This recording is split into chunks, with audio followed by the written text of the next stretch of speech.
আমাকে সবকিছু ছেড়ে কবরে চলে যেতে হবে। ইন্না লিল্লাহি ওয়া ইন্না ইলাইহি রাজিউন আওয়াজ চতুর্দিক থেকে শোনা যাবে। কুল্লু নাফসিন যায়িকাতুল মউত। যখন আমাকে আস্বাদন করতে হবে, আর নামাজ পড়ার টাইম পাবো না, চিৎকার করে চাইলো একটা সিজদা দেওয়ার টাইম পাবো না। কি আফসোস, কি আফসোস, কি আফসোস আমাদের জন্য যারা আজকে কবরে শুয়ে আছে। তারা রবের কাছে ফরিয়াদ করছে, মাওলা একটা সুযোগ দাও, দুনিয়াতে গিয়ে একটা নামাজ পড়ে আসি, একটা সিজদা দিয়ে আসি।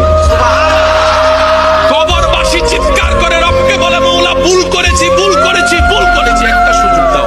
আবার দুনিয়ায় যাব, মাওলা হাজার ব্যবসা থাকুক আমি নামাজ ছাড়বো না, হাজার চাকরি থাকুক আমি নামাজ ছাড়বো না। মাওলা একটা সুযোগ দাও, একটা সুযোগ দাও, একটা সুযোগ দাও। মাটির নিচে যারা আছে তারা বলছে, আর মাটির উপর যারা আছে তারা বলছে, ভাই নামাজ তো পড়তে আয়। একজনে বলে যে কিভাবে আসবো, আমার প্যান্ট তো ঠিক নাই, আমার প্যান্টও ঠিক নাই, আমার ফসল তো পাক নাই, আমার কাপড় তো পাক নাই।